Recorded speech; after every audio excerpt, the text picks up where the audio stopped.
হঠাৎ করে মনে হলো দুধের সর দিয়ে আজ রান্না করব, তাই শনিবারের দিন নিরামিষভাবে রান্না করে ফেললাম। তার জন্য প্রথমেই কড়াইয়ের পরিমাণ অনুযায়ী সাদা তেল দিয়ে দিলাম।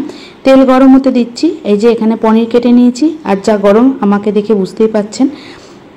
তেল গরম হয়ে যাওয়ার পর পনিরের টুকরোগুলো দিয়ে হালকা লাল করে ভেজে নিচ্ছি। আজকে দুধের সর আর টমেটো দিয়েই পনিরটা রান্না করছি। আমার মাঝে মধ্যে রান্নার সাথে এক্সপেরিমেন্ট করতে ভালোই লাগে। আজকেও দুধের সর দিয়ে আর টমেটো দিয়ে পনিরের সঙ্গে এক্সপেরিমেন্ট করেছিলাম, খেতে কিন্তু দুর্দান্ত হয়েছিল। পনিরগুলো ভাজা হয়ে গেছে, এবার তুলে নিলাম। বাদবাকি পনিরগুলো ওই তেলের মধ্যে দিয়ে হালকা লাল করে ভেজে নেব।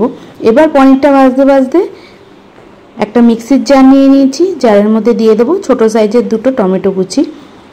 পনিরের পরিমাণ অনুযায়ী টমেটোটা নিতে হবে। আমার এখানে 400 গ্রাম পনিরে ছোটো সাইজের দুটো পনির নিয়েছি, আর দিয়ে দিচ্ছি দুধের সর। দুধের সরটা বেশ মোটা করেই পড়েছিল, তাই দুধের সর আর 2 চামচ মতো দুধ দিয়ে দিলাম। এবার এর মধ্যে দিয়ে দিচ্ছি স্বাদ অনুযায়ী লঙ্কার গুঁড়ো। লঙ্কার গুঁড়ো দেওয়ার পর এর মধ্যে দিয়ে দেবো চিনি। যেহেতু টমেটোটা একটু টক, তাই জন্য একটু বেশি পরিমাণে চিনিটা দিলাম। আর দিয়ে দিচ্ছি সামান্য পরিমাণ হলুদ গুঁড়ো, বেশি কিন্তু হলুদ গুঁড়ো দেবো না। এবার বেটে নিচ্ছি। বাটাটা হয়ে এসছে, আর এদিকে পনিরটাও হালকা লাল করে ভাজা হয়ে গেছে। এবার তেল থেকে তুলে নেব। পনির রান্নায় করতে কিন্তু বেশি তেল লাগে না, কারণ দুধের জিনিস এমনিতেই তেল থাকে।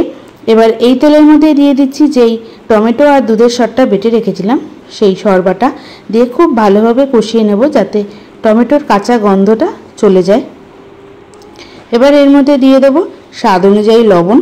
লবণ দেওয়ার পর আবারও বেশ খানিকক্ষণ মতো কষিয়ে নিচ্ছি। যতক্ষণ না মশলা থেকে তেল বার হচ্ছে ততক্ষণ কষিয়ে নেব। এবার এর মধ্যে দিয়ে দিলাম মিক্সির জার ধোয়া জলটা, 1/2 কাপ মতো। এবার খুব ভালোভাবে ফুটতে দিচ্ছি। ভালো করে ফুটতে শুরু করে দিয়েছে। এবার ভেজে রাখা পনিরগুলো দিয়ে দেব। সব পনির দেবো না, 4-5টা পনির রেখে দিচ্ছি। তার কারণ এর মধ্যে আলাদা কোনো মশলা ব্যবহার করা হয়নি, যাতে ঝোলটা একটু গাঢ় হয়, তাই জন্য একটা গ্রেটার দিয়ে পনিরগুলো একটু গ্রেট করে নিচ্ছি।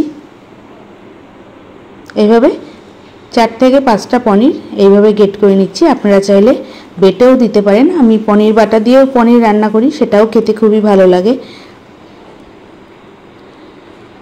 গ্রেট করা হয়ে গেছে, এবার একটু মিশিয়ে নিচ্ছি।